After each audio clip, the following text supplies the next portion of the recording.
내가 문제입니다. 세 번째, 마태복음 7장 5절. 외식하는 자여, 먼저 내 눈 속에서 들보를 빼어라. 그 후에야 밝히 보고 형제의 눈 속에서 티를 빼리라. 문제는 그 자체로 문제가 아니라 어떻게 풀어가느냐가 문제입니다.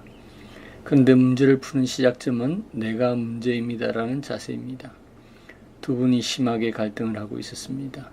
아주 사이가 좋았는데 약 1년 전부터 관계가 틀어지기 시작하여 아주 심각한 오해와 갈등의 관계까지 가게 되었습니다.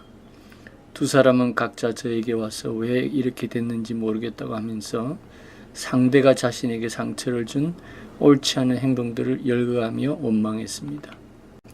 그분들은 자신은 상대에게 잘못을 한 것이 하나도 없는데 왜 그렇게 상대는 자신을 오해하고 미워하는지 모르겠다고 했습니다. 두 분 다 자신들은 아무 잘못한 것이 없다고 하는데 분명 각자는 상대가 자신들에게 행한 잘못된 행동들을 또렷이 기억하고 있었습니다. 돈을 빌려간 사람은 잊어버려도 빌려준 사람은 잊지 않듯이 자신들이 상대에게 해준 잘한 일들은 잊지 않고 자신들이 상대에게 준 상처들은 전혀 알지 못했습니다.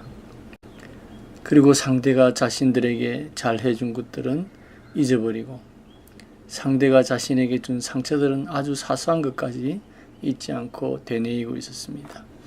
마치 자신의 눈 속에 있는 들보는 보지 못하면서 상대의 눈 속에 있는 티를 보고 문제 삼는 것 같습니다. 마태복음 7장 5절. 소크라테스가 자신을 알라고 말한 것처럼 우리는 참 자신의 허물을 알기 힘듭니다. 그래서 모든 문제의 원인은 다른 사람에게 있다고 생각합니다.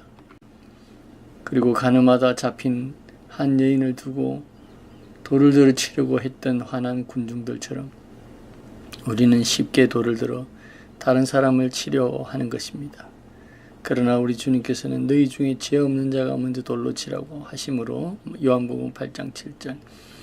다른 사람의 문제를 바라보고 그것에 돌을 던지려고 하기보다는 먼저 자신의 문제를 바라보고 자신이 더 큰 문제를 가지고 있는 자임을 인정하라고 가르치셨습니다. 내가 잘못했어. 용서해줘. 이 한마디가 왜 그렇게 어려운지.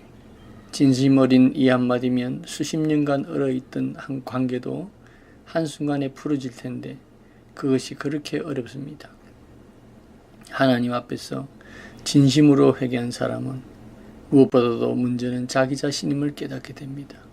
그래서 하나님께 회개한 것으로 만족하며 그대로 있을 수 없으며 자신을 원망할 만한 사람 앞에 가서 용서를 빌고 화해를 하게 됩니다. 마태복음 5장 24절.